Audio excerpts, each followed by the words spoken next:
A Bíblia nos apresenta Jesus como um bebê em Belém, depois como um menino de 12 anos no templo, e em seguida, ele já tem 30 anos começando seu ministério. E o que aconteceu nesses 18 anos? Esse é um dos maiores mistérios das Escrituras. Hoje vamos investigar cada pista que a Bíblia nos dá sobre esse período pouco conhecido da vida de Cristo. Vamos começar pelo único relato que temos de Jesus entre sua infância e a vida adulta. Lucas capítulo 2, versículos 41 a 52, nos conta uma história fascinante. José e Maria foram a Jerusalém para a festa da Páscoa quando Jesus tinha 12 anos. 12 anos era uma idade extremamente significativa na cultura judaica, quando o menino se tornava filho do mandamento, assumindo responsabilidades religiosas como um membro adulto da comunidade. Depois que a festa terminou, José e Maria começaram a viagem de volta para Nazaré, pensando que Jesus estava em algum lugar da caravana com parentes ou conhecidos. Mas depois de um dia inteiro de caminhada, eles começaram a procurá-lo e não o encontraram. Imaginem o desespero desses pais ao perceberem que seu filho de 12 anos estava desaparecido.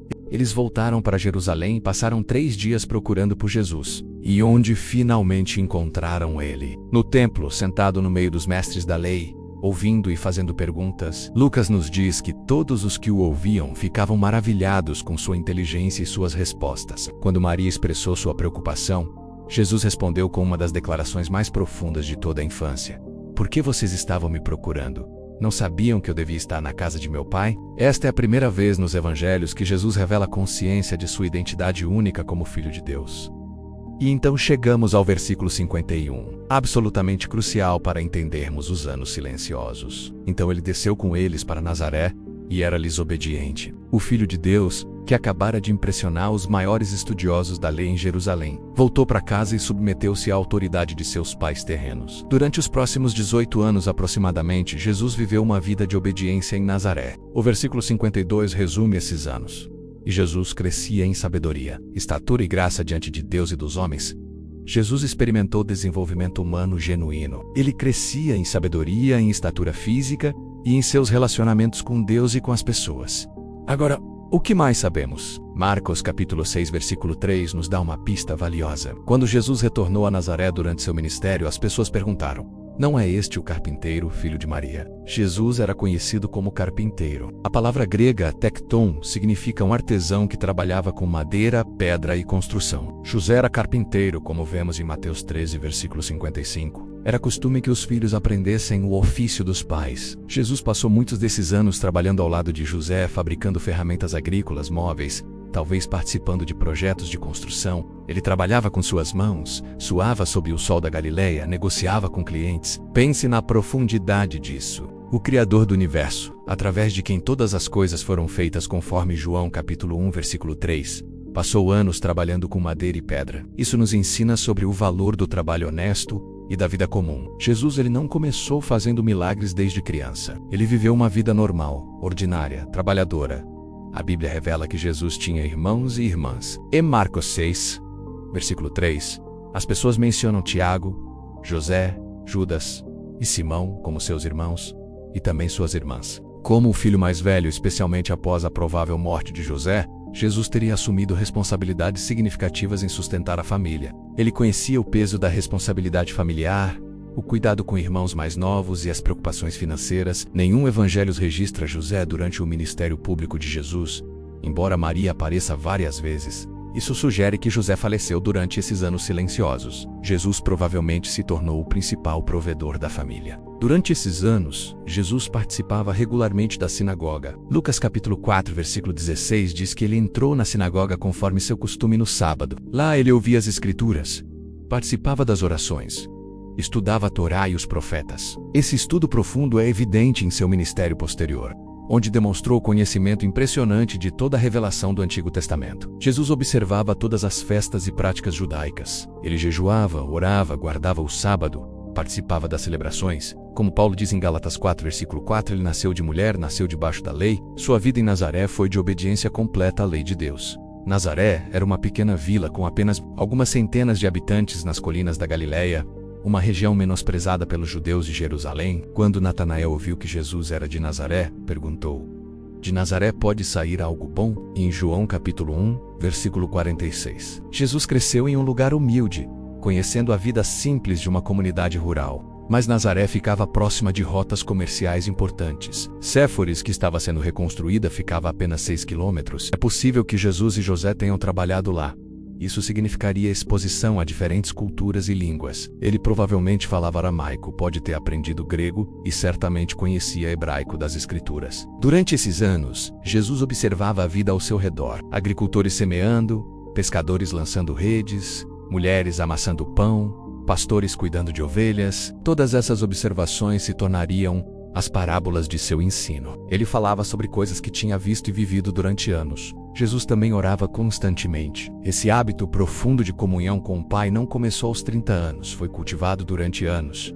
E ele meditava nas Escrituras. Salmo 1, versículo 2 fala sobre o homem que tem seu prazer na lei do Senhor e na sua lei medita de dia e de noite. Seu conhecimento profundo da palavra veio de anos de estudo dedicado. Jesus também desenvolveu relacionamentos significativos. Ele tinha amigos, vizinhos, clientes. Essas habilidades relacionais foram desenvolvidas ao longo dos anos, aprendendo a amar, a servir e a cuidar das pessoas. Por que a Bíblia é tão silenciosa sobre esses anos? Primeiro, o foco dos evangelhos é o ministério público, morte e ressurreição de Jesus. Segundo, o silêncio nos ensina que a maior parte da vida de Jesus foi ordinária. Isso valida a vida comum de cada crente. Terceiro, esses anos de preparação eram necessários. Hebreus capítulo 5, versículo 8 diz que Jesus, embora fosse filho, aprendeu a obediência pelas coisas que sofreu. Lucas capítulo 3, versículo 23 nos informa que Jesus tinha cerca de 30 anos quando começou seu ministério. 30 anos era a idade em que os sacerdotes começavam seu serviço completo no templo, segundo Números capítulo 4, versículo 3. Jesus esperou até esse momento, demonstrando paciência e submissão ao tempo de Deus.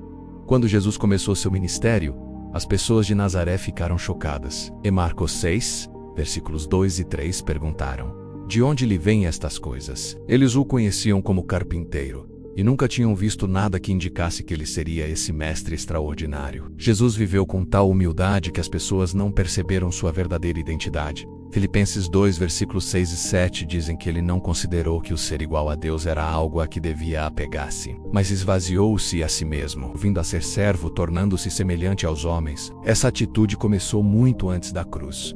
Jesus permaneceu sem pecado durante todos esses anos. Hebreus 4, versículo 15 afirma que ele foi tentado em todas as coisas como nós, mas sem pecado. Durante sua adolescência, juventude e vida adulta em Nazaré, Jesus nunca pecou. Essa obediência perfeita o qualificou para ser o sacrifício perfeito. Durante esses anos, Jesus preparava-se espiritualmente. E quando foi tentado por Satanás no deserto, ele estava pronto. Suas respostas vieram das Escrituras que tinha meditado por anos. Tá escrito, declarou 3 vezes, citando Deuteronômio. Aquelas verdades tinham sido internalizadas durante anos. É provável que Jesus tinha plena consciência da missão que o aguardava. Ele sabia o que a cruz significaria. Isaías 53 era sua biografia futura. E ainda assim, ele esperou pacientemente pelo tempo certo do Pai. Imagine Jesus em Nazaré sabendo quem era, sabendo o que viria, e escolhendo viver dia após dia em obediência silenciosa, orando, trabalhando honestamente, sendo gentil, cuidando da família, vivendo com integridade. Essa foi a preparação para salvar o mundo. Os anos silenciosos nos ensinam que Deus valoriza a fidelidade no comum tanto quanto o espetacular. Eles mostram que preparação leva tempo. Eles nos lembram que Jesus entende nossas lutas diárias porque as experimentou durante décadas. Quando você está cansado do trabalho, Jesus sabe. Quando enfrenta responsabilidades familiares, Jesus conhece esse peso. Os anos silenciosos também ensinam sobre a soberania de Deus no tempo. Jesus esperou. Provérbios 19, versículo 21 diz que muitos são os planos no coração do homem, mas o que prevalece é o propósito do Senhor. Resumindo então, o que Jesus fez dos 12 aos 30 anos, ele trabalhou, orou, estudou as Escrituras, obedeceu a seus pais, cumpriu responsabilidades familiares, participou de sua comunidade, cresceu em sabedoria e graça, desenvolveu relacionamentos, permaneceu sem pecado e esperou pelo tempo certo de Deus. E em tudo isso, nos deixou um exemplo de como viver fielmente. A vida de Jesus em Nazaré nos lembra que não existe momento desperdiçado quando estamos crescendo em obediência. Cada dia de trabalho comum, cada conversa ordinária, cada desafio enfrentado com integridade, tudo preparava Jesus. E o mesmo é verdade para nós. Deus está trabalhando em nós, mesmo nos momentos mais comuns de nossas vidas. Que Deus te abençoe.